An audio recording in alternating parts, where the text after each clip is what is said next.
Hello. Hello.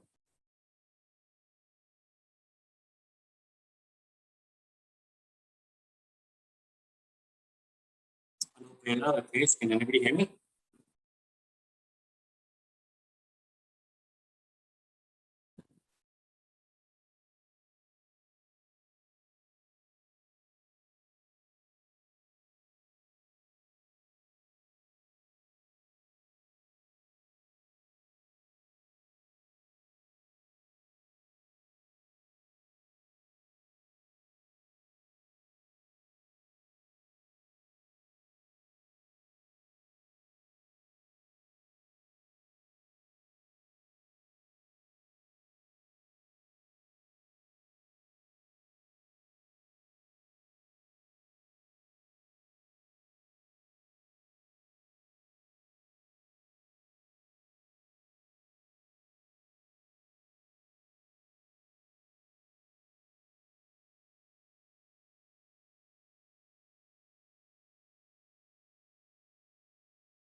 Hello, good afternoon, namaskar. Welcome to the first episode of AWS Presents Media Moguls on the Business World platforms. On behalf of the Business World family, I welcome all of you.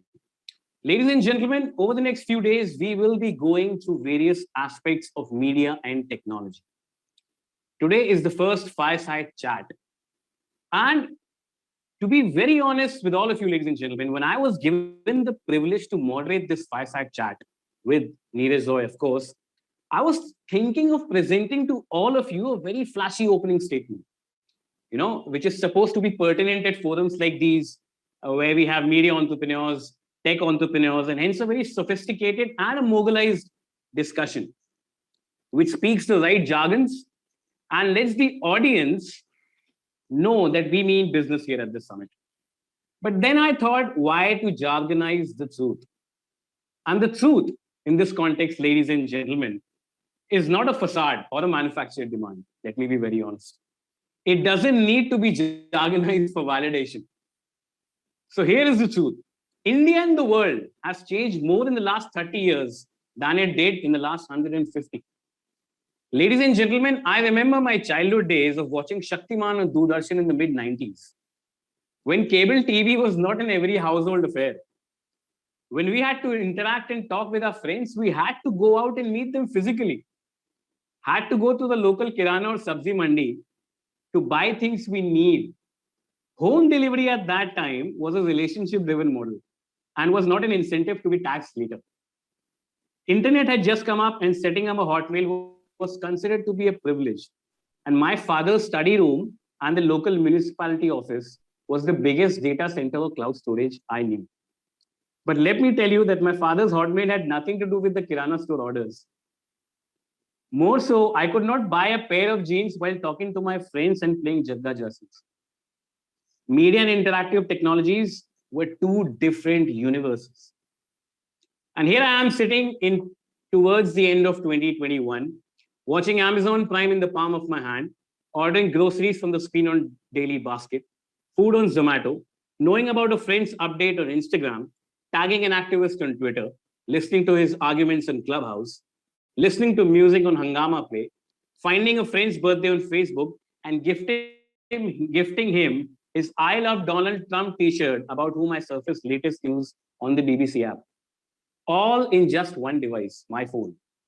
And yes, I did not mention Amazon Pay because the word pay has excited technology and media providers, but customers have been slow adopters of this word, not technology in today's times. And to an extent, it's not their fault. Ladies and gentlemen, the gig economy has its own merits and demerits. At times where media and tech, being two different universes and multiple destinations, have now become synonymous with each other. Each took a lot of time and effort to get masses on board and adopt new technologies, culture, and a way of life. The cost of which was instant monetization. It has been replaced by customer acquisition cost. When so many options are on the plate at such competitive prices, volumes of people coming on board takes a priority over the value of money they're willing to pay. Betting on future is not just confined to equities and stocks now. In a price-sensitive market like India, monetization is something which keeps some media and tech CEOs awake in the night. We have one such founder and CEO, the managing director of Hangama Digital Media Entertainment, Mr. Neeraj Roy. Neeraj, namaskar, good afternoon. How are you? I'm sorry for the long introduction, but I had to set the context right. Namaskar, Aminav, and a very, very warm welcome. Good afternoon to all your people who've logged in. Wonderful to be here on your panel. Yeah. Thank you, Neeraj. So Neeraj, I'll start with one basic question. You have been one of the early pioneers of digital media entertainment in this industry, digital media person. How has been your monetization journey so far? What were the hurdles and challenges you came across? Sure. So I think, Abhinav, you set the context very well. You've also very slyly, by a reference to Shaktiman as opposed to watching Ramayana or Mahabharat, you've kind of set the bar with regard to one generation gap there itself. Yeah. But jokes apart, I think we've witnessed over the last 1.5 decades, three sort of, distinct churns, and they've all been linked to generational changes as far as core networks are concerned. Sure. So from early days of an edge to an early 3G network, which was principally a, audio-driven ecosystem, to obviously enough has been said about what happened in India from 2016 onwards and the 4G revolution, the movement from 1 gig to 16, 18 gigs per consumer data economy and what it did to video. And I think the last 18 months which has led to digital acceleration between 2 and 10 years, dependent on what industry you are in, wherein the media and entertainment industry has also been a massive beneficiary. And one of the biggest two categories to gain out there have been the broader OTT ecosystem from a video perspective, because what it's done is it's brought consumption from personal devices to OTT shows being brought into living rooms of people, conversations that are happening around that. And obviously, the second component has been gaming.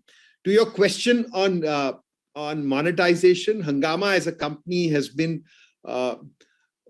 perhaps obsessed with monetization from its early days itself. First phase of monetization happened through the broader telecom ecosystem, which was also called the value-added services. And I think the last 4 or 5 years, as the OTT ecosystem has emerged, there are almost 5, 6 different forms of monetization, which are driven a lot by the evolution of fintech that's happened. Second, monetization has been on the back of layering product offering with gamification. And we'll talk about that a little bit. But at this point in time in India, as we speak, the two principal components are transaction/subscription, the second being ad funded.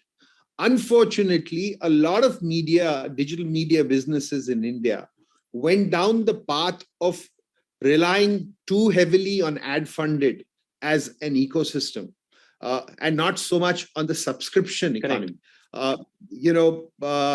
A classic example, we are here with your partners as AWS, who've been partners with us as well for a very long time. They have really the subscription ecosystem. They've been one of the pioneers in that when you look at one of their sister companies, which is Prime, in what it did to commerce, and subsequently took that entire proposition onto digital video consumption as well. So I think, and what holds for us the next 3-4 years will be a couple more new avenues of monetization, which I'll be happy to talk about. Sure. Now, talking about new avenues of monetization, Neeraj, what happens in a market like India? There's a lot of Me Too replication of one player does it, so we will do it as well. Because it succeeded in the West, so will it in our case. But do you think when it comes to the Indian context, we need to expand our offerings beyond just content? Because I was discussing this with a few of our colleagues. If tomorrow Facebook, and I remember we have discussed this online as well with you personally, Neeraj, if tomorrow Facebook comes up with its own OTT, Facebook starts making its own original content, there is a proposition that you're there on Facebook for social media, you're there on Facebook for social e-commerce, you're there on Facebook for watching content as well. So do you think content players per se, if a player like Facebook can expand from social media to content, do content players need to look at offerings beyond content, maybe social media, maybe something else? The short answer is not necessarily, but let me, for the benefit of those who've logged in, just try and paint a picture. Let's say the next 3-4 years. Sure. India is now at the cusp of a next generational change as far as networks are concerned, right? Over the next, say, 12, 18 months or so, there will be a transition from 4G into, say, 5G. Correct. Now, what that leads to is a very fascinating opportunity as far as media entertainment is concerned. Today, we consume media entertainment in 5 different formats. Okay, the most basic being, text. It then goes into audio, and you referenced audio can be, music consumption. It can be the entire space of podcasts. You spoke about, opportunities like Clubhouse, etc. It goes into video, which started off with just aggregating. Within that itself, you have, UGC, you have now professionally generated content, and you will have the whole avenue of live as a category and its potential for monetization. From there, it goes into more immersive form like gaming. And the fifth really is an evolution, which is more for a 5G ecosystem, whereby virtual reality, more immersive mixed reality experiences get created. Now, what 5G also does, Abhinav, is it lays the foundation for what we are calling the spatial web. The spatial web is essentially a scenario where you will seamlessly move in and out of any form.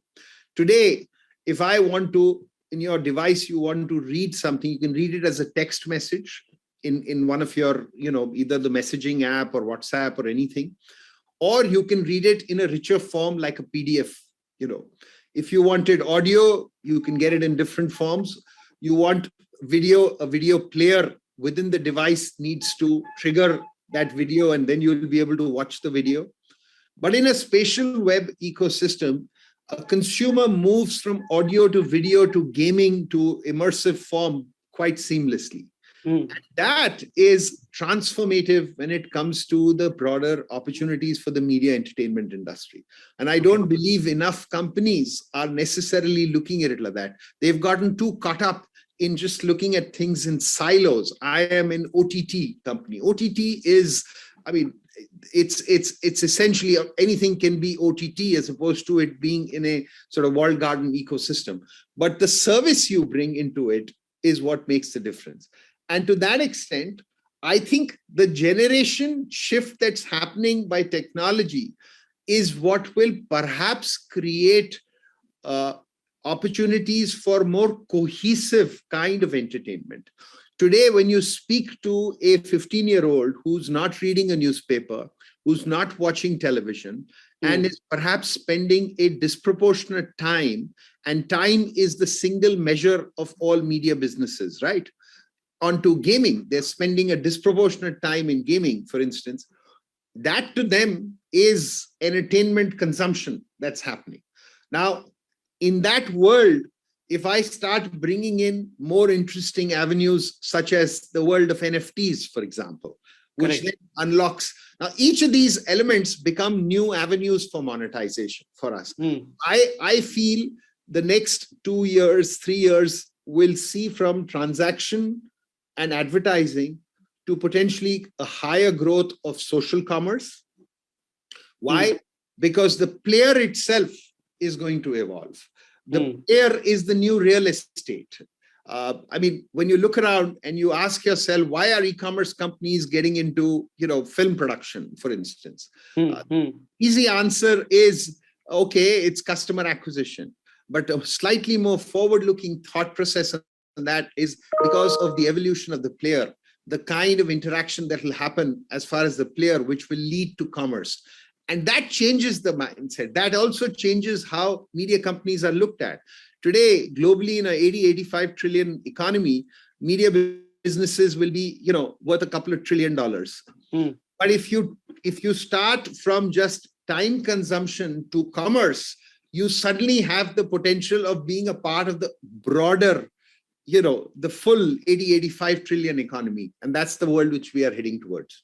Neeraj, you spoke about various spectrums which are associated with a core media, like media and tech have become synonymous with each other. For example, Clubhouse, apart from developing UGC, is now bringing chefs on board where they can have their own, sessions of your own cooking sessions where you can teach people. You can start taking masterclass on Clubhouse. So these are various spectrums you were talking about, and you rightly mentioned about gaming. But you also raised a very important point. Very few companies are looking. They are in that direction. They're mostly operating in their walled gardens. In a market like India, what do you think are the reasons why companies can't look beyond walled gardens? What is stopping them from taking that approach route? Well, it's a couple of reasons. I think the first is the sheer pace of change. It was coming, and a lot of companies were not necessarily prepared, but when it did come, and you suddenly had consumption jump from 850, 900 MB to, almost within 6 months, jump to 10 gigs of consumption. Now, when you're consuming 10 gigs, you are bound to be spending that because you can't do that much of time in terms of video calling. Whatever amount of consumption that you will do for all your other elements, whether it's mobility, it's fintech, banking, etc., it's commerce. The big bulk of that consumption was happening on the back of video and gaming related, and that changes habit. And that habit change is being witnessed.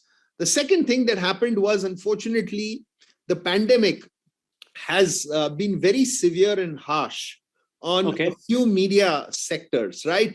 If you relate the first couple of months of last year's lockdown, medium like print, medium like radio pretty much fell off the cliff, right, Abhinav? Correct. India is a very vibrant market for that because we speak so many different languages. The whole theme of what we call as vernacular or regional is actually mainstream in so many different places. And therefore, it's a large market. We have 900 odd TV stations, thousands of publications, about 300-400 radio networks.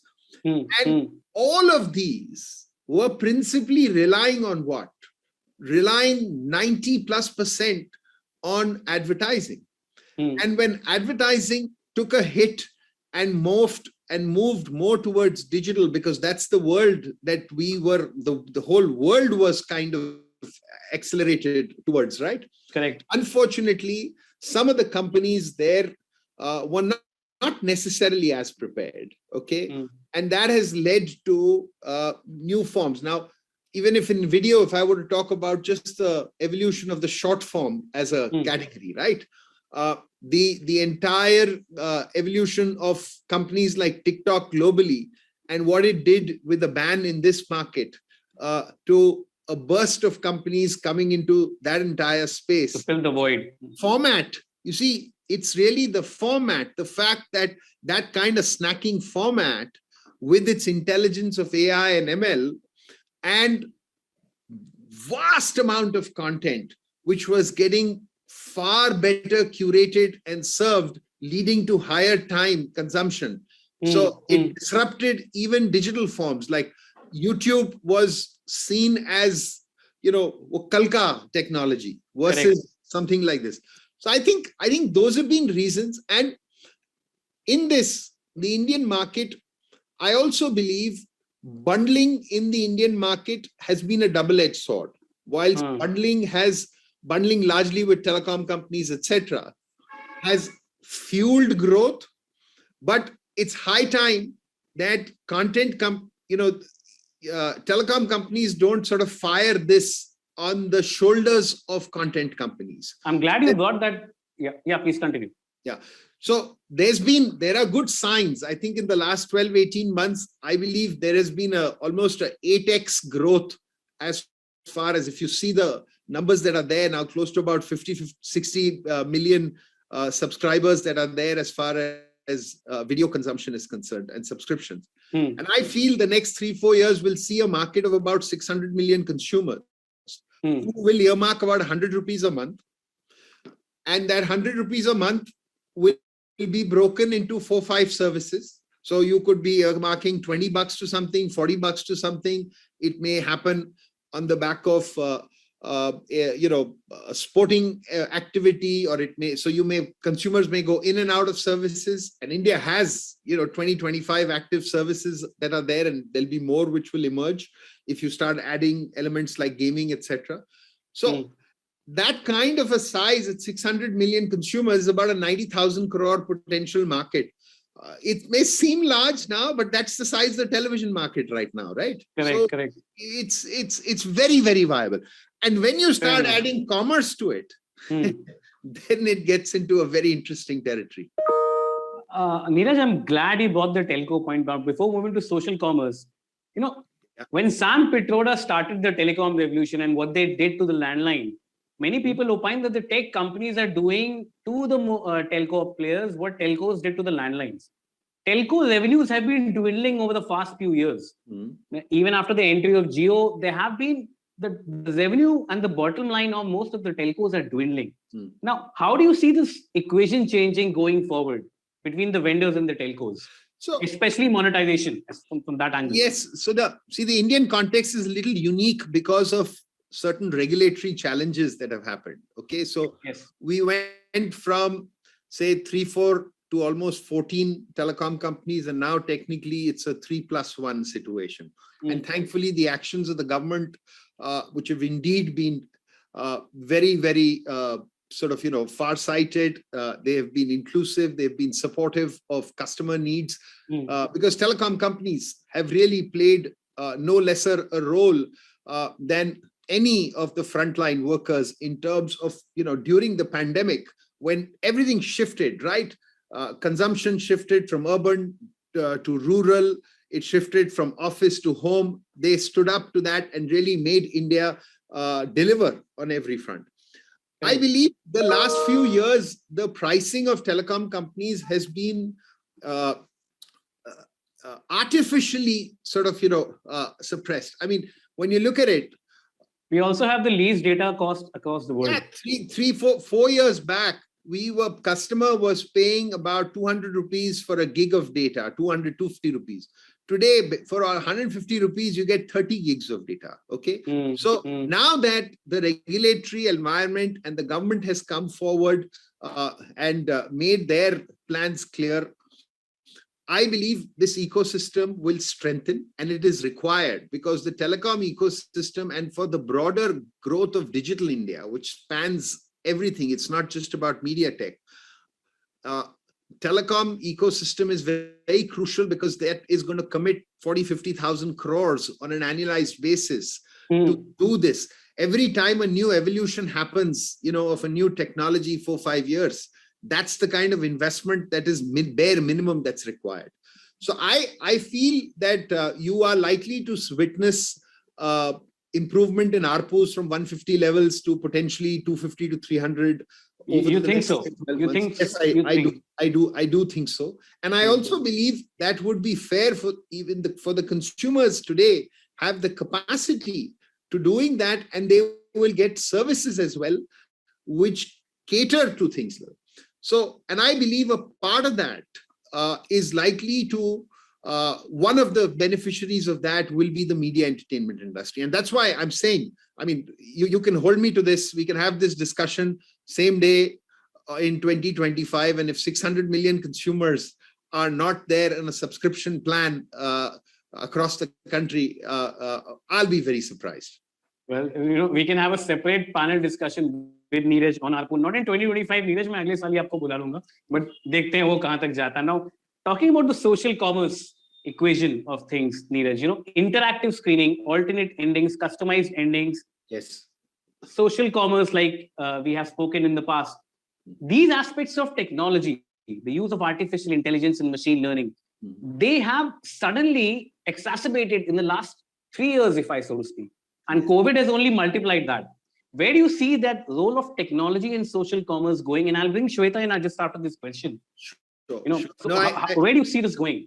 Abhinav, it's very important that you highlight where is technology in this, because that is one of the single biggest enablers of what will happen. So what it's done is, see, India is a very diverse market, right? Even in a best case scenario, there's barely 16% of our retail trade, which is what you will term as in the organized sector. Okay. The rest of it is largely in an unorganized manner. That's why companies like Unilever, etc., still rely on 3-4 million retailers who reach their products across to now the grassroots. That's right. So what the last, again, a big catalyst in the last 18 months has been, because of conditions prevailing the way they were. People still require their essentials. The ability to experiment with digital has been almost like it's become, a component of, you don't have a choice for it, as it were. And there has been a democratization of providing quality products to consumers. And with our own innovation of delivery, cash on delivery, etc., you are finding this grow. Now, what social commerce has done is a lot of places. See, when you look at India, is really 3 different. You've got top of the pyramid, which is rest of, any kind of high net worth anywhere in the world. Then you've got a mass 200. It's a combination of many markets within itself. And then the third category is really where social commerce is getting triggered. We've seen this explosive growth in China, for example. That's where platforms like Kuaishou, platforms of TikTok, etc., which came around, and they moved from 1 billion to closer to almost 80-90 billion over two years. Now, I don't believe that that's the kind of surge that we are likely to witness, but the format of video, its ability to converse and bring around, almost equivalent to a homemaker going and having their negotiation that they would do in their kirana shop, being able to do that. And the aspect that technology is facilitating that. And in this, there are three key things. There is machine learning. There is the entire aspect of curating content, and meaning in this case, products, and putting it forward in front of them. There is the use of video. And then there is, this entire element of group buying and the power of that's there. Correct. And finally, the democratization by product in terms of the platforms are universal and reaching across. And UPI cannot be, we cannot say enough for the innovation of UPI coming out of India. UPI has been one of the biggest innovation. Game changer. Which is really brought so much to customers across different categories. So I think that's what's led to it. Yeah. That is going to be a game changer. And talking about technology, ladies and gentlemen, technology can be an enabler, not only in acquiring new customers, but also monetization. And like we discussed earlier, monetization is something which keeps most of the CEOs awake in the night. I welcome Shweta Jain, who is the head of Asia Pacific Business and Development on the Media and Entertainment Front from AWS. Shweta, how can technology be an enabler as far as monetization is concerned? I mean, and you understand this space better than anybody else. How can technology be an enabler? And I know we have had these discussions offline as well, but can you explain how technology, and especially a cloud servicing like Amazon, could be an enabler when it comes to monetization? Yeah, hi Abhinav, and hi Neeraj. Really appreciate the opportunity to join the conversation, and I've been listening, and thanks for sharing all those insights, Neeraj. Very insightful and very useful, and thank you for candidly also calling out, the challenges that all the OTT platforms face when it comes to monetization, and specifically in India. Well, you'll hardly find Neeraj Roy not being candid. He's one of the most frank people I know. True. That's his middle name, right? Awesome. Yeah. No, thank you. Thanks for the opportunity. And, Abhinav, you mentioned, I have the privilege of working alongside so many media customers in the region. And of course, Hungama is one of them. And we constantly learn from our customers, and been amazing partnership, all these years with Hungama. So based on the conversations that we are having with our media customers, specifically OTT customers, I can see that there's always been an inherent tension, between the need to deliver a premium viewing experience for the users, and also at the same time be able to monetize the video offerings, right? And it's always a very fine balance. And like you folks have been discussing, it's absolutely true that advertisements, and unfortunately true as well to some extent, that advertisements continue to be the main source of revenue for most OTT platforms today. And what I will do is, without going too much into the technology, I want to talk about three specific monetization challenges for advertisements that our customers have been sharing with us over the years, and how we have been at AWS, we've been trying to support them in meeting some of these, addressing some of these challenges, right? Sure. So the first one is that ads can be blocked using ad blockers, right? So one is that. The second is content providers are always looking for technology, to automate how they can serve personalized or targeted ads to consumers at scale. And the third challenge that we are getting a lot recently is how content owners who've got a lot of legacy content over the years and have been able to create a lot of, what I also call gold mine, right? For them, how do they leverage technology to monetize all that legacy content and all the content assets that they have, right? So now I'll talk about how AWS is helping on those three challenges, right? So first two problems, the ad blockers and serving personalized ads at scale, we have a service called AWS Elemental Media Tailor, which is our server-side ad insertion service, which basically stitches the ad as part of the content on the server side, so it cannot be blocked by ad blockers. And and also be able to serve personalized advertisements at scale using this technology. And it is in fact a fully managed service from AWS. So there is absolutely no heavy lifting that is required on part of the platforms. And then for the third challenge on how to monetize your content assets, this is a new innovation, in fact, new feature that we announced in March 2021, is what we call a channel assembly functionality within the AWS Media Tailor service. Okay. So in a common man's language, this is a simply VOD to live service.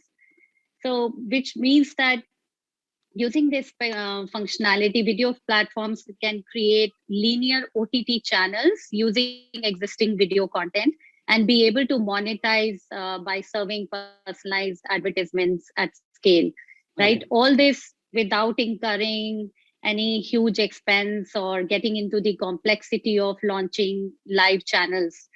In fact, it can start as low as $120 a month per channel, right? So that's the minimum cost you pay if nobody is viewing your channel. And as more and more viewers start viewing your channel, of course, your bill on the cloud also goes up.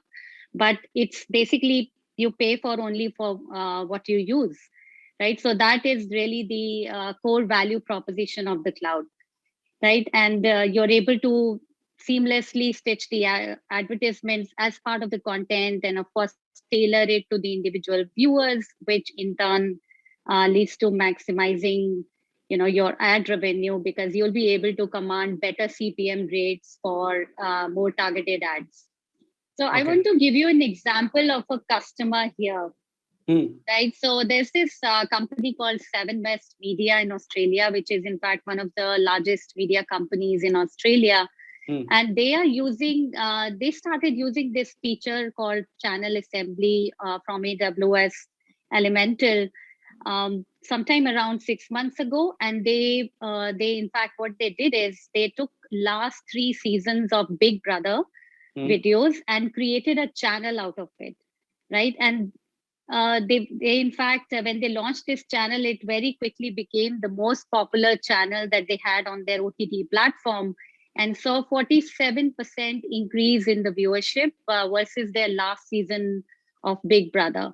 So we are talking about like big impact on the viewership, engagement, and accordingly, of course, the ad revenues also go up. Right. And during the Tokyo Olympics, again, they created dedicated swimming channel for Australian viewers. They also created a channel dedicated to, how the Australian teams are performing at the Olympics in Tokyo. And also some other channels dedicated to specific sports.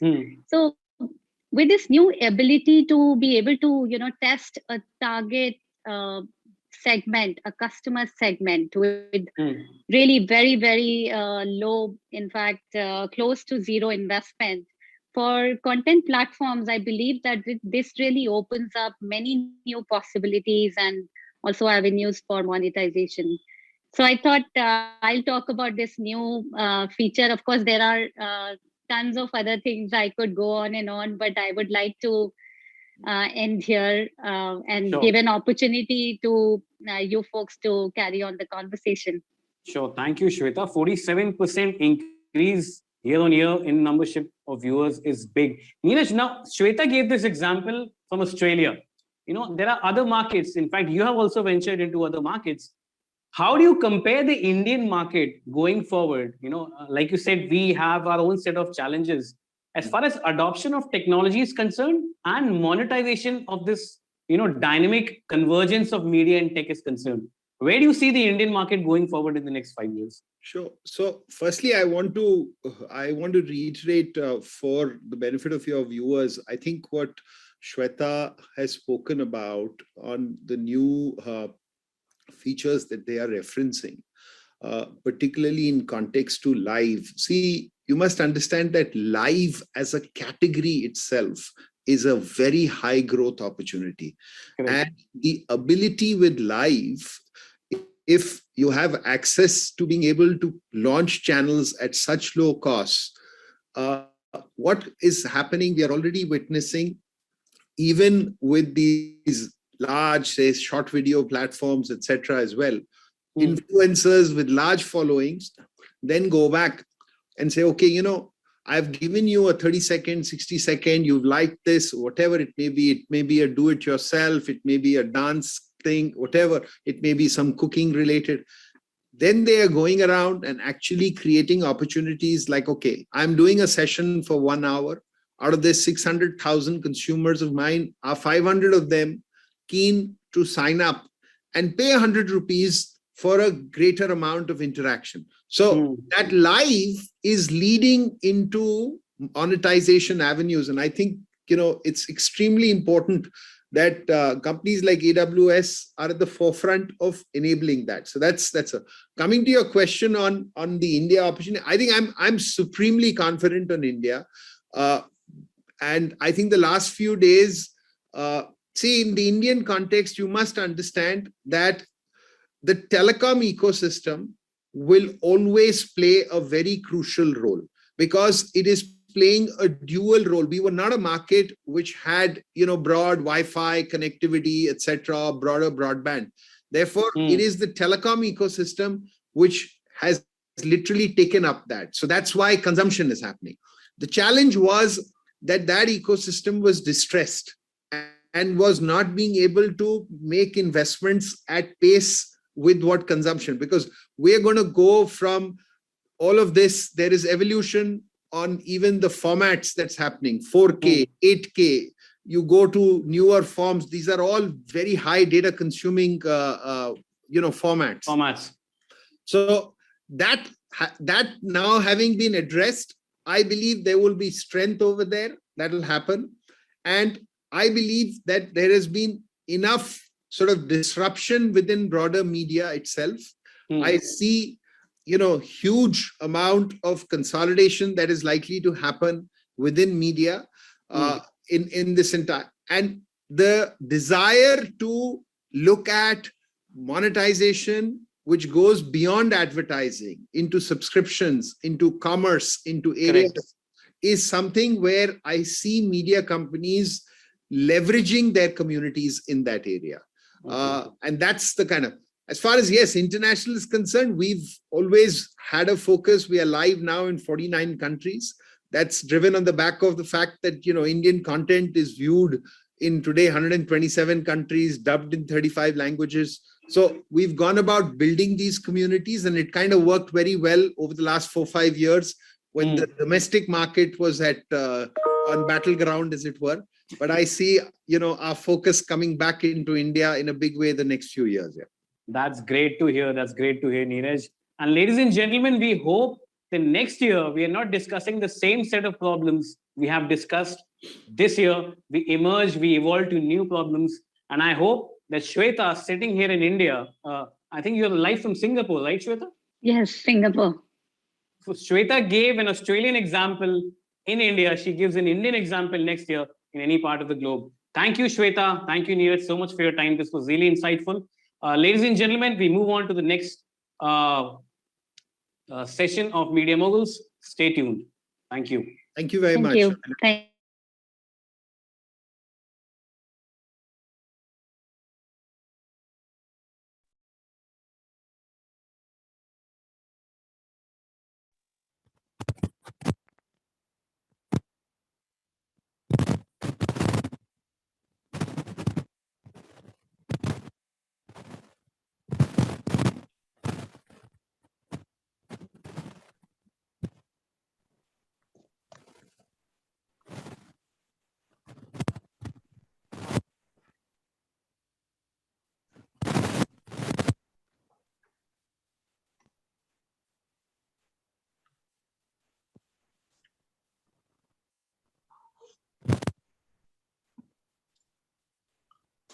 able to hear me?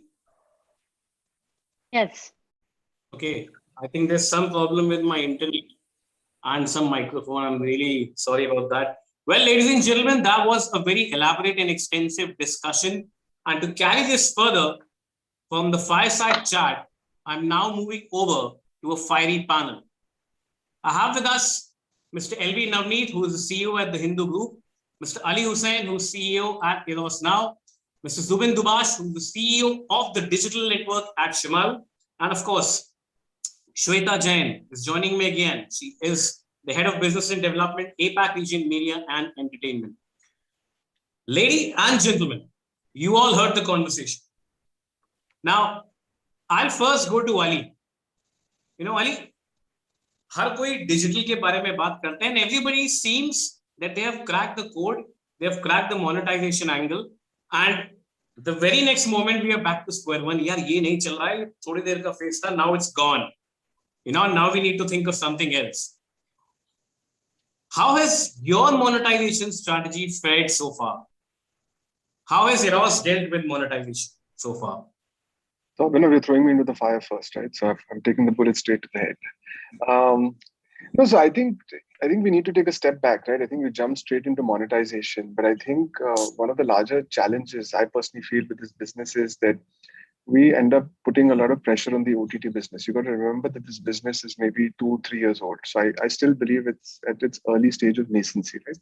So when you look at whether it's subscription model, short form content, long form content, different kind of monetization model, and the disruption is happening at a much faster pace as compared to what you saw in the cinema business or what you saw in the typical satellite television business, right?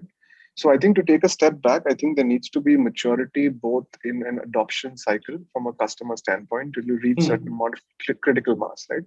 And I can give you a small example, right? Till this time, we believed that the world was going to be, or the world is, especially in India, was a very kind of handheld devices-led kind of strategy where 90-95% consumption was coming from the mobile devices.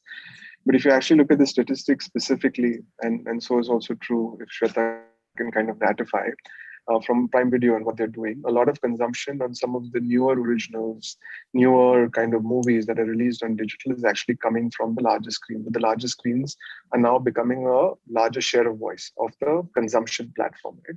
So I think there needs to be enough maturity and stabilization of the business, both from a consumer perspective, because we're still in the midst of handheld viewing, large screen viewing, and then in the midst of kind of what the monetization cycles will be in terms of appropriate monetization cycles. So I think the answer to your question is that we're still at early stages in terms of consumer adoption. Correct. But coming to your question on monetization, I think we look at Eros now specifically since its birth in 2012 has kind of stuck to their guns on being a subscription-driven product, right? Our kind of larger philosophy behind what we were doing is, premium entertainment for the masses. The kind of softer aspects of that is looking at how do you look at movies like Bajirao Mastani, Tanu Ved Manu, high quality premium entertainment content, which was available at an affordable price. We launched these products and services at a time when piracy was still rampant. A lot of kind of sharing of content between family and individuals was quite rampant. So optimum monetization was still some distance to go. I think whilst the country has seen, I wouldn't say optimization of the advertiser format, but I think the scale of the advertiser format. The effective RPMs are still on the lower side. I think there is, specifically in the last 18 months or so, a certain amount of maturity that is creeping in both on the subscription side of the business and the advertising side of the business. But again, mind you, this is all early days. So I think in a general sense, because we stayed true to subscription, our business model was slightly more measurable, but obviously at a slower pickup cycle than we would have otherwise liked. And obviously will pick up a certain steam over a period of time. When you start looking at the trend, right, what you're going to see is, unfortunately, there is no significant rocket science around the traditional business model. We will kind of mirror a kind of TV strategy where your subscription cost would be, I would say, subsidized by a certain percentage, and you start looking at the balance monetization from an ad dollar standpoint. And that becomes more relevant where your consumption skews greater than 50-60% on the large screen. So you're actually getting in-home, in living room family entertainment rather than just pure play handheld entertainment. So I'll pause there. Otherwise, I can continue for the next 15 minutes. Sure. Now that's a good way to start this panel, and I'm expecting a lot other angles coming in. Navneet, I'll come to you. Okay, I share our misery of being a news player, but I'll ask you first. How has monetization? I'll ask you the same question, and of course, then we'll move on to the other parts. How has monetization fared for you? Because that is the biggest standard question for everybody, and like Ali also highlighted. Thanks, Abhinav. Fellow traveler, but I'm not in misery. I'm in a happy place. I think it's been good. We have been on this journey for. We started a few years ago, putting our e-paper behind the subscription journey, and now all our digital products. The last 1.5 to 2 years, we are fairly serious about it and fairly committed. We are seeing good traction. We still have a mix of advertising and subscription revenues. Subscription, of course, started on a lower base and is growing exponentially. But today we are at a place where subscription contributes to little under 50% of our digital revenues. Okay. Good place to be in, but miles to go. But I believe we are on the right. Sure. Zubin, how about you? So if I had to just take a step back and just give a perspective around what's happening in the monetization space on the OTT side of things. So today we are about 50 OTTs in the market, and this is not going to stop. We're going to see many more OTTs coming out. It will probably be akin to channels on TV at some point in time. So as of right now, 50 OTTs, and the interesting number there is that there are 13 OTTs in the last 1 year which have come out, and they are all regional OTT plays. That gives you a sense of where the directional, appetite for OTT consumption is. Of course, the Hindi belt and the cream HSM belt has been anyways, it's fiercely competitive right now with everyone kind of participating in it. All the top 10 in a way are participating in it. In terms of revenues, if I had to see, we were approximately a $1.4 billion revenue market in terms of overall revenue in terms of subscriptions this year, and probably by 2026 we'll probably be at about 2 billion as the projections look outlook is as such. Okay. Now the way we look at the entire monetization piece is that of course there are 3 ways in which people end up paying you, but before that you need to look at the cost aspects. So when you look at the cost of running an OTT business, I think at a very high level, there are 3 C's as I call them: the content, customer acquisition, and your CDN guys. I mean, Shweta's on the panel, so she'll know what I'm talking of. So the content costs are, I would say they are deeper investment, and they continue with every month. You end up spending more and more on content, and that's the investment you have to make in staying alive in that whole OTT business. If once you have great content, you need to go and talk to your customers and bring them on board and outshout everyone else in terms of your content being better than anything else, or the content of the hour or content of the day. And of course, CDN is when the content and the consumer are happy and consumed, the CDN is getting nicely juiced out. So that's of course your cost that you have to maintain. Now, these are your 3 fundamental costs of running a business, apart from all the HR and all the rest of the stuff that goes into it: the people cost, the tech cost, the platform cost, the other stuff that goes into it. Who pays for all of this? There are 3 entities as such. One is of course the advertiser. The second is of course the customer, and the third is of course the partnerships that emerge from people who see value in your content that they can offer to their customers.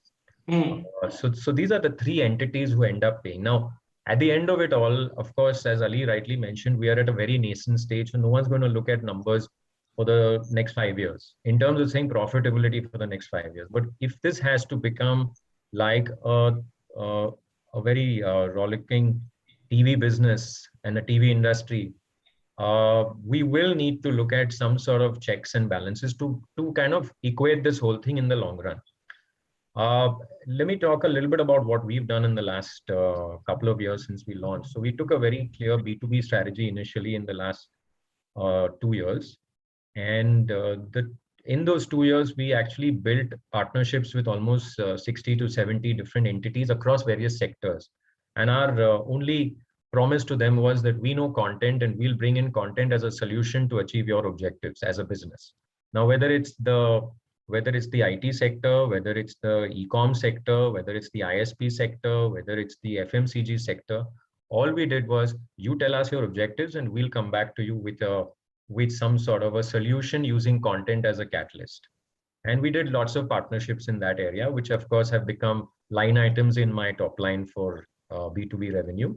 And that's the one that's actually generating the real revenue for us as of right now. Having said that, we also moved. You're saying content as a solution offering is the most viable.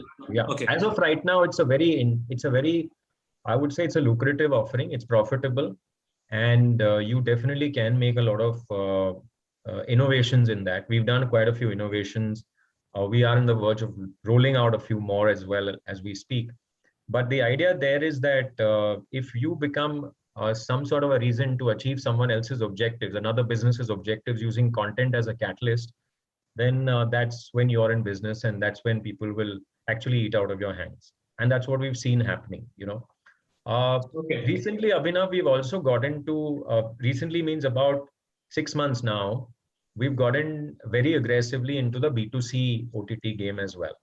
And having studied the entire market, we of course took one part. It's the first step in the entire B2C space, which is let's go the regional way, because we saw the regional numbers like I mentioned initially. Regional, of course, has been a very clear play, and we picked up certain areas that we wanted to, where we saw there's a need and where we saw we have the capability to win in that market. And Gujarati is one of those. We've come out with a slew of Gujarati offerings, right from web series to movie blockbusters, as well as to plays and nataks. So all of that is what we are offering right now. And we've seen some, I mean, fingers crossed, we've seen some blistering growth on that number, on that track, because there's been an untapped market. It has been hungry for content in their own language. They feel the pride of speaking and talking in Gujarati and even exchanging notes in Gujarati. So I am on that page. If I am on the page where you have Gujarati offerings, all your Gujarati offerings are right now on the display. Awesome. So that's exactly what the entire thing is. And we've been looking at, again, there we look at different kinds of monetization. Sure. Customers come in on subscriptions. We also look at, we do gift vouchers of Shimarumi for that community.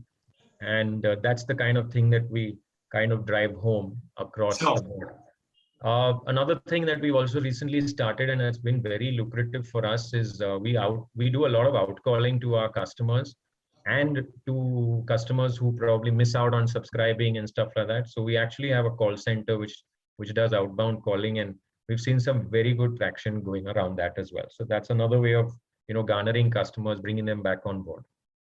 That's about it. I think I can go on, but I'll stop. Sure. Now, Shweta, I'll bring you in before I move on, because the other three are content players. You are one of the technology enablers. How has been your experience with your clients as far as usage of technology and monetization in this Asia Pacific region is concerned? I'll give you the mic, and then, of course, we move on to the next part. Yeah, sure. So first of all, thank you to all the panelists for agreeing to come on this, and really appreciate and looking forward to an interesting conversation. It has already, I've been making notes as you folks have been speaking, and lots of great insights there. And yeah, like, Abhinav, you mentioned, I have the privilege of working with a lot of customers, like the three of them. And we are seeing a lot of variations in the models, the revenue models that OTT platforms are evaluating and adopting and experimenting with. And the good thing is that cloud is actually helping do a lot of these experiments at either zero or practically like very, very low cost as well, right? So I will talk about three trends, which are technology related trends, right? Technology triggered monetization trends that I'm seeing among our APAC customers, right? So first is the use of AI and machine learning, right? So to give you an example, like one of our news media customers who follows a freemium model, right, where only part of the content catalog is available free, and for rest they have to pay, and they have to basically choose and decide which content should be made available for free and which they should charge for. So they developed a custom AI model on AWS to predict the number of incremental subscriptions that a news story can potentially drive, right? And that helps them to decide whether a certain news article should go behind a paywall or not, right? So this is an interesting way of using AI. Right? There are many use cases, but I've picked up 3 things, right? So first is this use of AI. Second is also, I think I briefly talked about it during your chat with Neeraj also, that how more and more video platforms are now implementing server-side ads versus the client-side ads, right? And I also talked about, how client-side ads are pretty easy to block today. There are so many ad blocking software and tools that are available today freely, right? And also client-side ads are also prone to malware that can insert competing ads. So the switch to server-side ads is really happening in a big way, and it also ensures a seamless viewing experience because the ads are stitched as part of the content and is rendered in the same resolution. Like I try to imagine that if you're watching an HD feed of a live football match and all of a sudden you see an advertisement that's in lower resolution, it just, it's very disrupting in terms of the user experience. So, yeah, more and more customers are switching to server-side ads.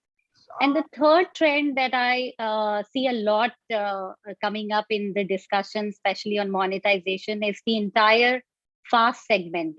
So FAST stands for free ad-supported television, which is, really becoming a big trend because the sales and popularity of connected televisions is going up, and it's opening up more monetization opportunities for content owners, including a lot of regional content owners or niche content owners, because they can now replace the ads in real time on these platforms, right? So there I have an example of a partner of AWS called Amagi. They have actually built a dynamic ad insertion solution called Thunderstorm, which uses machine learning to detect the advertisements in the video and then replace them with geo-targeted or contextual ads, right? So it's a big and growing segment that's believed to be roughly $50 billion globally. So yeah, that's the technology, I would say, point of view. Sure. Navneet, I'll come to you. Throughout these discussions, I mean, not only with Neeraj, but we have had very offline discussions, like some here, some there. News as a category, has been constantly linked with the live audience. I mean, news has the most scope of going live as compared to entertainment OTTs or entertainment offerings. When it comes to engagement and vying for attention of our users, and in our case, Navneet, especially in the news domain, everybody has an opinion. Everybody has a point of view, which is different in case of entertainment. Not everybody claims to be a Christopher Nolan when maybe Ali or Zubin might premiere a film. But everybody in the category of news claims that they know best. Unko civics sabse zyada aati hai, unko politics sabse zyada aati hai, unko economics sabse zyada aati hai. The fact of the matter is, are the news players of lately, they have been thrashed top, right, and center. Do we suffer from a credibility issue? That's one, which bars users to sign up for content, to pay for the content, when a lot of news and of lately other offerings are available for free. That's one. Second, when it comes to blue ocean strategy of the news, do you think we need to start looking at offerings beyond just content? I mean, new modules of engaging our users, because in our case, everybody has an opinion. So do we need to look at engagement models beyond just one-sided flow of content? That's a lovely question and true in our lives. But I think, Abhinav, this is as true for everybody else as for news. look at movies. There's a bunch of people working with talent and take 2-3 years to produce a movie, and a viewer. No, Navneet, you cannot behave like a new CEO. When you're asked a question, you should answer it like a new CEO. आप movies वालों पे बंदूक मत रखिए. So I don't think it's unique to us. It's true of every industry, except we hear them more often than others. Okay. And I love opinionated users. So it's always good to have people love you, hate you, because you can't build a business around indifferent audiences. Sure. People who love you will pay for you, and if you listen to people who don't really like you, irrespective of what their perceived expertise is, it's a good thing. In terms of engagement, you're right. We need to move and engage with our audiences on platforms beyond our own platforms where our news assets are housed.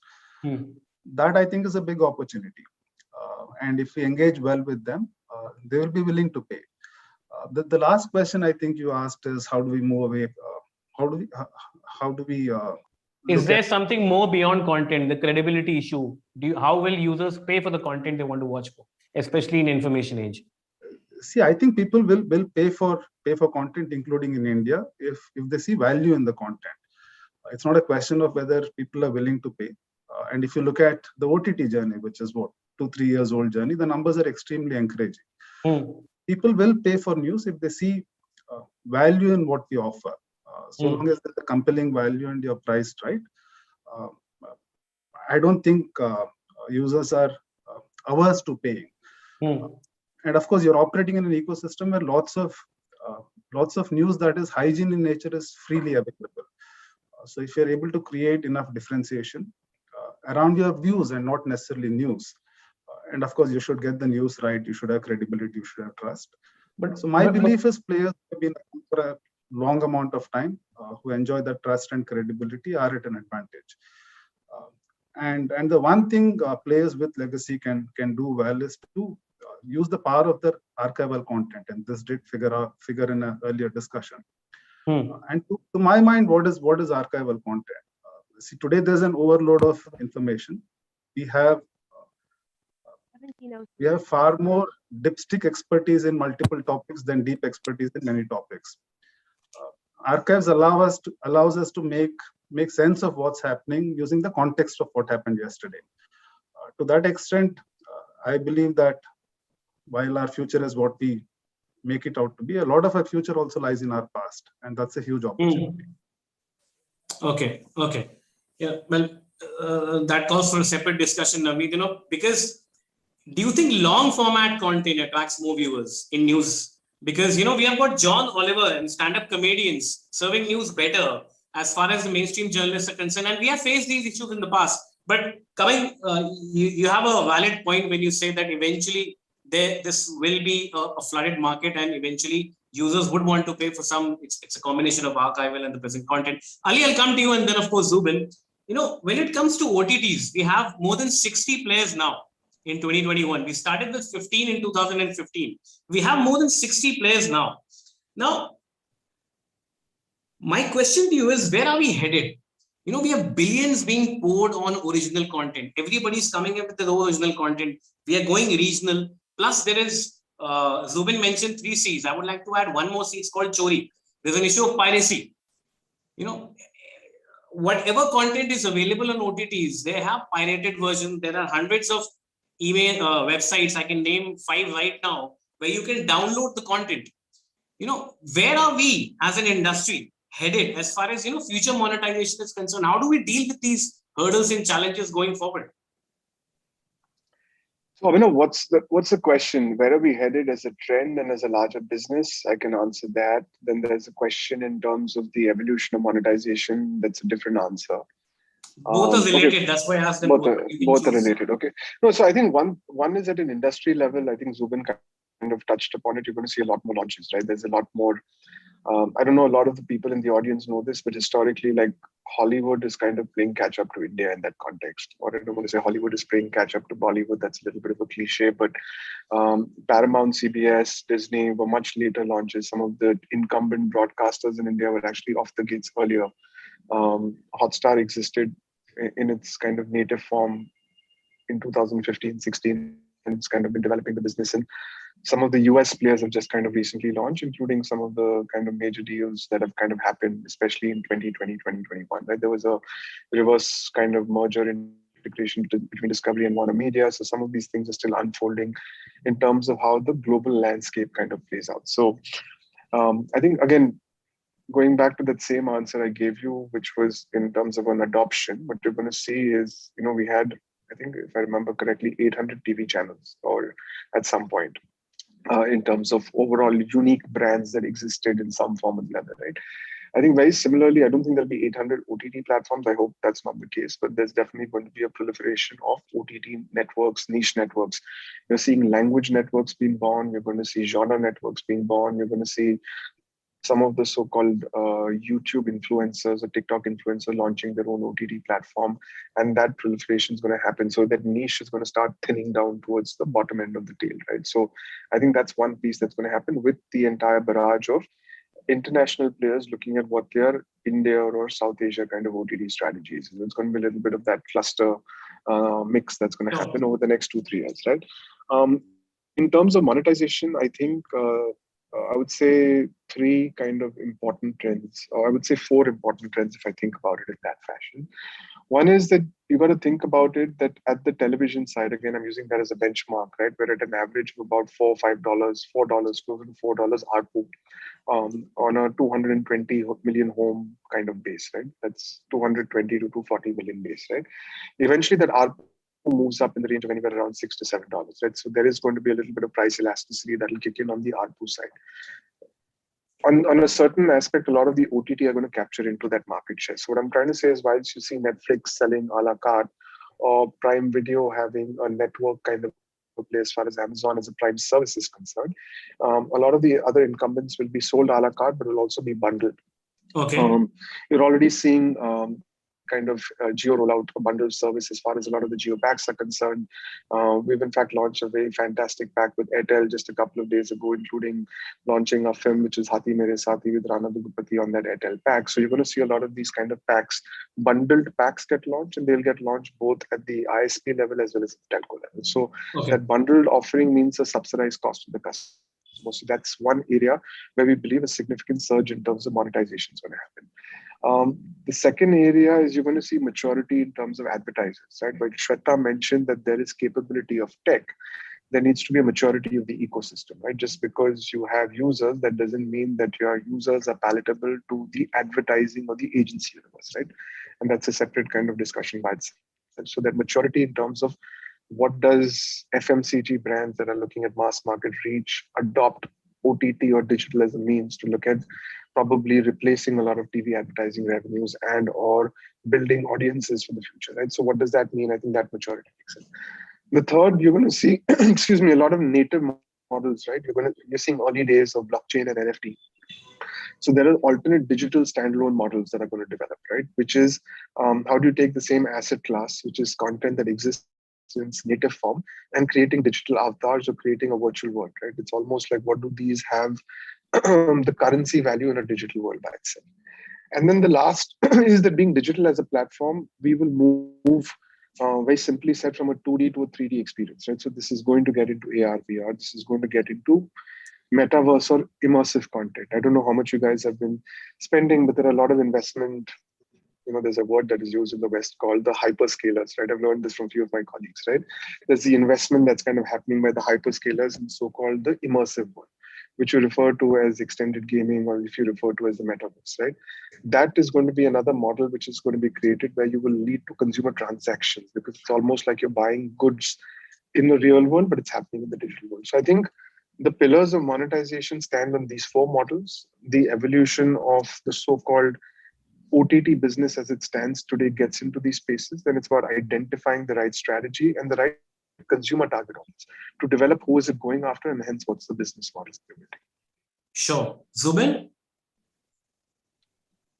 You'll have to repeat the 2 questions you want me to answer, because there were okay, I'll make it simple for you. My simple answer in between, so you'll have to just Sure. I'll make it this simple for you. Where do you see the evolution, the blue ocean strategy as far as content is concerned? You mentioned 3 C's. Okay. By the way, I really like the background which you have. It's as colorful. My question is that monetization going forward, will it be as colorful as your wall? Considering the fact that we do not yet have a blue ocean strategy in place. You mentioned 3 C's. With all due respect and with my humble knowledge, I added one more. It's called chori. There's a lot of piracy happening of content. And when I go through your library, a lot of your Hindi content is available for free on YouTube, which users can watch. The only specialization which you have is vernacular Gujarati content. My question is that how do you plan to monetize this going forward? And what are the hurdles which you will be facing? So, of course, the first thing, I'll break that up into two. One is, of course, the monetization bit. What are the monetization opportunities going forward? Like we said, that the OTT numbers are not going to stop, or at least the TGs are not going to stop. So we're going to have a lot of niches, or probably multiple niches. And in India, if you look at a niche, it's almost as big as many small countries, if you look at it that way from a TG point of view. So there are different kinds of slices and dices that we will be, that will emerge as we go along. Like we saw, there are kid-specific OTTs that had emerged some time back, and still now we've got, of course, Woot Kids, who does a fair bit of work on the kids side of things. And therefore, there'll be such kind of TGs that will emerge from a need point of view, or from a affinity groups point of view. There could be OTTs around just communities. It just could be the AOL community having an OTT. It could be the Sadhguru community having an OTT of their own. So there'll be a lot of these need-based communities, affinity groups that will emerge as such. Apart from, of course, it's pretty much like the TV explosion that happened when channels started emerging, and eventually you saw channels like Astha, Sanskar, and those kinds are also coming in. You saw cookery channels also coming in. And I don't say it's going to go that far, but as of right now, the next 5 years is all about regionalization. So it's all about saying, how do I bring in originality into regionalization, or bring in,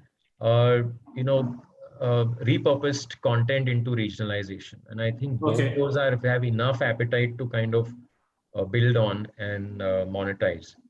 So that's the first part.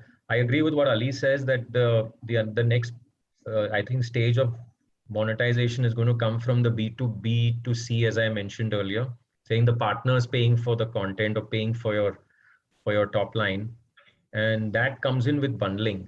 So I believe that bundling across the board, whether it's through ISPs, telcos, or any entity for that matter, which has subscribers, and they want their subscribers to move from plan A to plan B, which is a higher plan, can bundle in OTT as a very good catalyst to drive this up. And this is something that is already emergent and probably will be more prevalent in times to come. Prevalent in times to come. Okay. Shweta, all the content. Yeah. Zubin, you wanted to add something? Yeah. Talking about your point on the chori aspect of content, I think the biggest competition to the SWOT business is piracy. And today, if you see any OTT, I won't take names, but even you take the leader to top 3 OTTs, and any content that goes up there, within a span of half an hour, it'll end up coming onto Telegram and the likes. Okay. Now the question here is that, and here there's a calling for a big shout out to all the telcos and the big, not telcos, I mean the tech, the media tech guys who are into the piracy protection space. If there is some sort of a silver bullet that can be kind of managed to prevent this and to even stem it completely, those are unicorns on day one of just the business plan. So that is for sure. And if there are any such kind of tech companies who actually have such techs, they have, I know Amazon has some sort of a tech hack in terms of holding back certain kinds of thing. Ali was mentioning you've got some stuff on, I think, tech for piracy as well. But I think overall, that is the one big competition or threat to SWOT. If that gets plugged, I think this growth of SWOT revenue can be far more accelerated than what it is being projected even now. Zubin, in early days, we even had piracies in the earlier days. I mean, there were subclasses, DVDs and cassettes, which were available. But, with television or maybe cinema, the mediums were different. The problem with internet is that the users, this is far more democratized. And users consider this medium to be as much as theirs, as much as a big corporate MNC could be. So I think that there's more of a mindset problem we are dealing with rather than, a technical or a paywall problem. But, we can have that discussion on some other panel discussion. Shweta, I'll bring you in. Please pardon me. The weather in Mumbai is extremely bad. It's raining since morning. Shweta, I'll bring you in. Most of the content players, they are going regional, vernacular, more focused, bundle packs to extract more monetization. When it comes to ad placement, how important is timing? And how do you manage timing? How do you ensure that you serve the right customer, the right ad at the right time, and do not piss the user off? How do you ensure that? And how do services like AWS help customers in doing that? Yeah, sure. But before I talk about that, because you were on this topic of piracy, and Zubin mentioned that there are companies now who are building solutions. I wanted to just provide one perspective there before we talk about targeted advertising.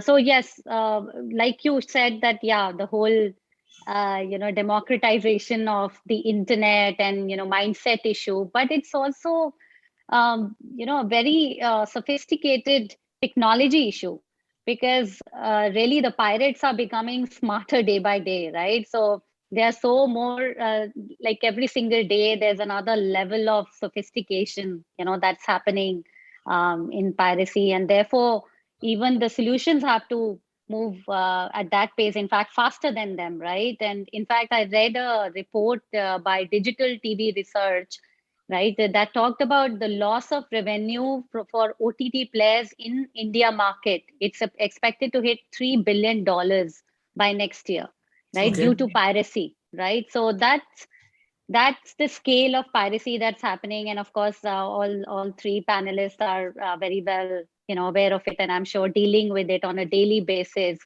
So talking about technology, Shweta, since you mentioned not only piracy but also cyber attacks, I mean, the way the world has been progressing and the way there have been recent attacks. I mean, last year alone, there were more than 500 reported cases of cyber attacks on Zomato, on Air India, on Jet. I mean, media companies, most of them do not even report.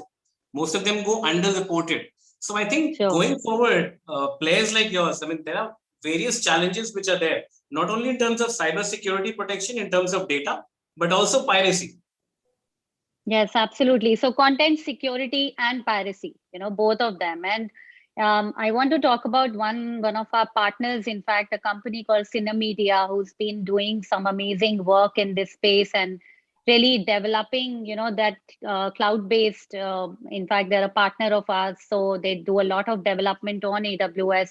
So they're using machine learning, they're using analytics and real-time monitoring, and also technologies like watermarking, fingerprinting, as part of their counter piracy solution, so to speak, right? So the fact is that the sheer range of devices that the content consumers are using today, and how seamlessly they expect to move from one device to another, be able to resume the videos, and the expectations are so high. So to meet all those expectations, keeping viewers happy, and at the same time be able to plug those leaks and find those leaks of content and be able to act on them very quickly, and block them basically. So there are lots of great partners that AWS has. One of them, another one coming to my mind is Irdeto. They've built this very easy to use digital rights management, DRM management system, policy management solution to securely deliver content across multiple devices for every single user. So that was in piracy and content security. And coming back to your targeted advertising question, right? So the promise of a direct to consumer offering is really, the fact that by getting direct access to the viewer and by understanding the viewer better, the interaction with the viewer, it has to deliver more value, not just for the viewer, but also for all the brands and, the advertisers who are advertising and engaging with the viewer. Right. So, and one of the key performance indicators or the KPIs that we use in the business language for brands when it comes to advertising on digital video platforms is really the increase in the return on investment, right? The ROI that they are able to drive on a digital platform versus a television platform, where it's more like a spray and pray kind of approach, right? That you do mass advertising and you hope that there will be some, conversion, some results from it, right? So, and this ROI can definitely be enhanced using this server-side targeted advertising. And this is not only personalized and user targeted, but can also be contextual or content aware advertising. For example, we have this computer vision AI service called Amazon Recognition that can identify the objects and activity in the video, even the sentiments in the video, right? And based on that, the API, basically the app can request for an ad which is more relevant, like, playing a pasta sauce ad during a cookery show or playing a, sports shoe ad during a football match and things like that. And we've seen a lot of content platforms being able to leverage this use of AI to command better CPM rates, for their targeted ads. One example that I want to quickly give you is how the work that we did with one of the very large broadcasters in India, where they came to us and said that they've got this opportunity to work with Cadbury to pop up a Cadbury milk, kuch meetha ho jaye, sort of lower frame graphic on every happy moment in one of their very popular drama series. Right. So we worked with them and, we could use, in fact, recognition. Of course, it's not 100% reliable. I will not make any such claims. But yes, it can automate a lot of these, effects and I would say targeted advertisement placements, so to speak, at scale, right? Being able to deliver that for millions of viewers is something that only technology can really make possible. Sure. Navneet, I'll come to you. Shweta comes from the technology perspective, but if I ask you, there are two models in front of you, news models in front of you. I'll just give you an example, and please correct me if I'm wrong. On one side, we have New York Times, the Guardians, the Reuters of the world, which have constructed paywalls around their content. Okay, and that's the way they are planning to go ahead. On the other side, I'll take you to the interiors of India. There's a channel called Sach Tak, which operates from Patna. Okay, and the TG is only Bihar audience and a little part of Western UP, Muzaffarnagar, Banaras, vagera, vagera. It's run by a team of 12 people. And if you see their content on YouTube, I won't call it cringe content, but it's like fairy journalism, a combination of yellow journalism, in the face mic, and being very loud with their approach. But tell you what, it's a profitable venture. I spoke to the founders last week. It's a profitable venture. They have a team of 12 to 15 journalists, 12 to 15 total, sorry, a bunch of few journalists. And that's their modus operandi. They are sitting on a 25% margin year on year. And this channel started in 2017. First, they were a little cringe. Now they have gone into a sort of a citizen journalism initiative. These are the two models in front of you. Which one do you think? Do we need to go hyper local when it comes to monetization as a news? Or do we need to take that approach of New York Times and the Guardian? It depends on how you want to build the business, right? So if whether you want to be an advertiser-funded business or whether you want to build a business around subscriptions, whether you believe you have audiences limited to a geography or whether your ambition is global. Now, within what New York Times does and Guardian does, they have different models. One has a paywall model and one has a contribute model. And India has followed both models. And within the paywall model, some people have metered paywall, some people have sections behind which is very similar to the OTT model. Different things work for different people. But I'll come to the specific question you asked. I think the skills required to run hyperlocal content, the way the example you gave, and I've seen examples of those in other markets as well. That's very different from the skills required to run the kind of businesses we run. And it's very tempting to say that we will do the best of both. We will be hyper global and we'll be hyper local at the same time. But one has to choose. It's extremely difficult to do both, however tempting it is. I would choose for us, the answer is in a larger global audience, while serving our readers in localities well, not necessarily through a hyper local approach, but you would do it through engaging with community approach. So while it's tempting to do both, I dare say it's difficult to do both, and one has to make a choice. Okay, let me bring you in between. Let's not go to the two extremes. Okay, I'll give you a personal example. We approached a BFSI brand for branded content in one of our mutual fund series. Okay, we're creating a series on mutual funds, an audio-visual series, and we want this particular mutual fund brand to integrate with us. What he asks us is a very fundamental question. Why shouldn't I go to a influencer who will decode mutual funds for you, is also more comedy in nature, but at the same time, you are a serious brand, you are a business journalism brand. How should I balance?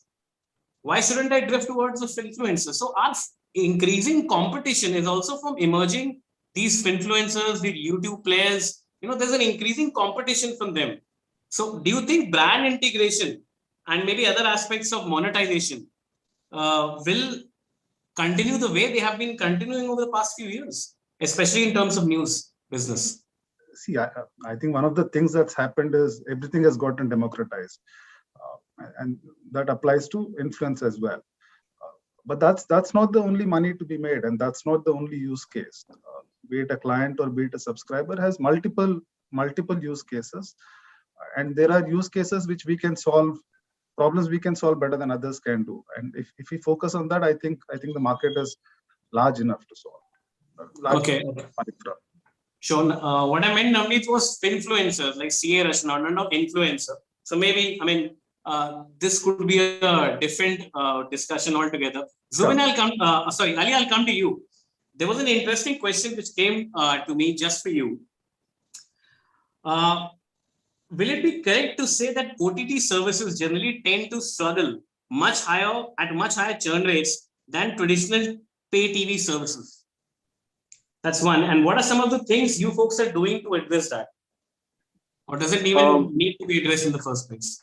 No, I think it needs to be addressed, right? I think one of the challenges that we haven't solved, and I think YouTube also still struggles with this challenge, is discovery, right? Like it's like people in the content business in OTT basically, fictionalize it a little bit. They're not being able to sleep at night because, there is a show that has been launched and it doesn't get the kind of discovery, right? If you actually see, discovery is still being used predominantly, which is print, television, outdoor, and obviously all the digital kind of discovery mechanisms. But how is it that you're actually being able to create native virality? Like the question I asked myself, right? I've spent about 2 decades in the so-called media tech business right now. What is technology about this OTT business, right? It's a very simplistic question that I ask myself, because television was driven, to answer your question, television was driven by day-to-day times. You told somebody, like, what is the habit, right? You're sitting in front of the TV at 8:30 in the night or 9 in the night with your family, and you're switching on the 3 or 4 channels that are available. Potentially you want to get experimental in nature. So instead of watching a show, that is, if you control the remote, you might watch a movie. But if your mom's controlling the remote, you end up watching that JC show, right? For about 10, 15 years, that was essentially the decorum most Indian families kind of conducted themselves. So I think discovery is a massive challenge, hence aggregating audiences is a massive challenge, right? Because you might have an inside edge being launched and that might get discovered maybe 2 years and 3 years later. That is an interesting show because the audiences are evolving over a period of time. I think I'm going to kind of move away from the media hat that I wear, because I also wear a significant technology hat, right? And kind of cue in Shweta in terms of the kind of work that we're doing on tech. And this is where actually I believe tech plays a massive role in terms of how do you create a differentiated business, right? And I'll give this to you, I can give this to you at 3 or 4 examples, but I'll focus on 2. One is it was not really a strategy or vision, but almost like the need of the hour that allowed us to create something called dynamic subtitles. Right? The Middle East is a massive market for us. Historically, it has been. Now we've got 12,000 movies that we have digital license to. Right? Just imagine creating Arabic subtitles, Bahasa subtitles, Chinese subtitles. We're available across 80 to 100 countries. How do we make sure that we're able to cater to our local audiences? Right? So what we did, in specifically looking at the Middle East as a core kind of geography, we've now mastered the capability to do subtitles dynamically. So you don't have to have humans writing subtitles. You're actually able to do Arabic subtitles completely on the fly.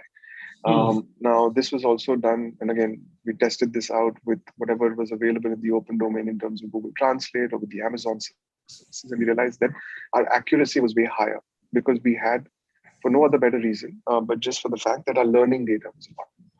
So when that you provide as Arabic metadata also in the region, the discovery of the content then becomes easier. So this is a very simplistic but a fabulous example of how we've taken a use case that came in from our customers, localized content or made content available in a local language using technology, which increased the adoption anywhere between 3x to 4x over a period of 6 months. Right? I'm just giving you a small example.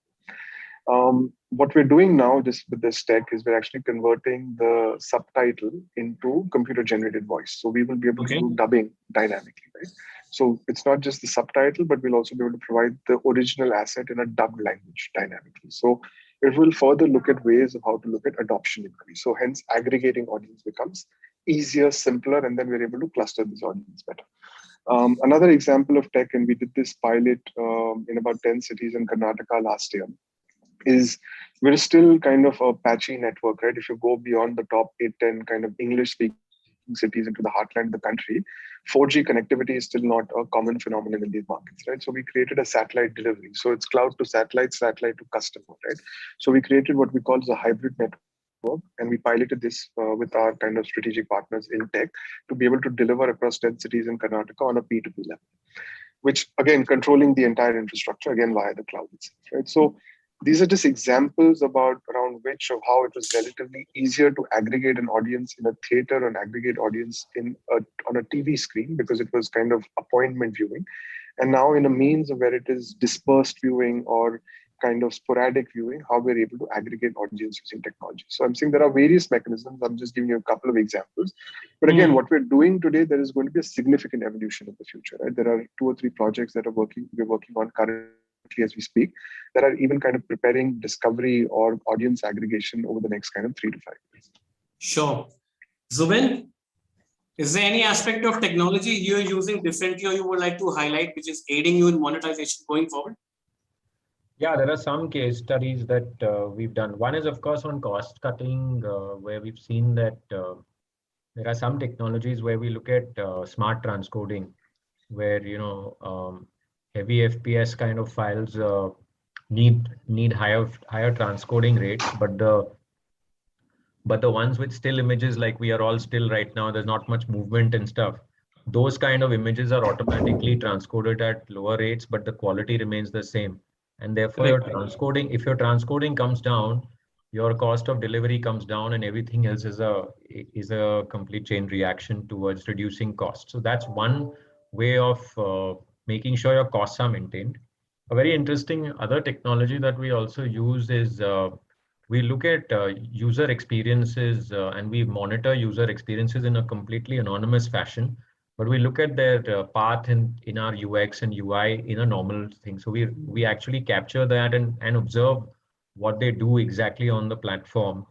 And recently we also saw that we had multiple plans coming up on our subscription pages. So we had category plans, we had yearly plans, we had monthly plans. So there were lots of choice out there, and lots of customers were coming to the plans page, looking at it, going up and down, and then bouncing off. So based on that information, we actually changed our entire pricing and plans and everything.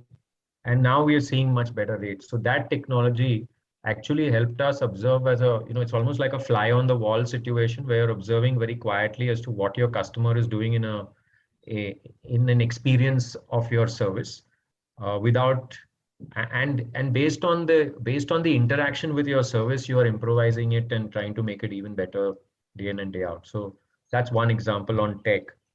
Sure. Yeah, I think the other point that even Ali was touching upon is that TV is all about prime time, and OTT is all about my time is prime time. So I guess that's the best way to put it. And Sure. customers are extremely content loyal. And I can say it safely that no OTT today can claim that my customers are loyal to me, because they don't end up being loyal to a platform. Correct. They're more loyal to content. Correct. And you have a family man jumping, people will jump onto Amazon Prime. You have a Money Heist, they'll jump onto Netflix. Correct. And that's how they keep bouncing around OTTs just to get the best of content. Now, the Touché. holy grail, which still needs to be found out as we go along in our SWOT journey, is what is that magic bullet that will help customers to hold on to their platform loyalty. And that will probably be the emergence of a winner in the OTT space as I see it. And then that will be the blue ocean. Navneet, is there any aspect of technology you're using and would like to highlight for the viewers? Nothing significant to add beyond what others have said. Same use cases. But I think it helps us both in terms of creation of content and discovery of content and presentation of content. I think one of the core changes in our approach we've realized and made is I tend to now view content and tech as two sides of the same coin. And if this is in harmony, commerce will follow. So, of course, we use specific pieces, but nothing more to add than what has been said already. Sure, Navneet. Shweta, closing remarks from you. Any advice you have for content creators operating in this space and how they can leverage on technology? That's a very long conversation. So I'm going to reach out to all three of them. So no, thank you. So you will DM each one of us. You will DM each one of us. Yes, of course. But on another note, amazing. If you would want to sum up. Really, I think a lot of great insights have been shared, and so much of wealth, I would say, of ideas that have been shared. What I'm going to do, I've made a lot of notes. I'm going to write a blog on it. So hopefully, we'll be able to sum it up and save a lot of time for a lot of people, which is becoming a great challenge these days, the span of attention. So thank you all. I just want to say thanks for being so candid and sharing all those insights. It was a great conversation. Thoroughly enjoyed it. Shweta, you're stealing my line now, but any case, thank you very much, all of you. Navneet, Zubain, Ali, Shweta, this was really insightful. Thank you for this insightful discussion. And Shweta, we'll wait for your blog when it comes. Please DM it to all of us. Okay. I'm going to tag all of you. Thank you. Thank you, gentlemen. Thank you, lady. Thank you so much. Thank you. Thank you. Bye-bye. Thank you so much.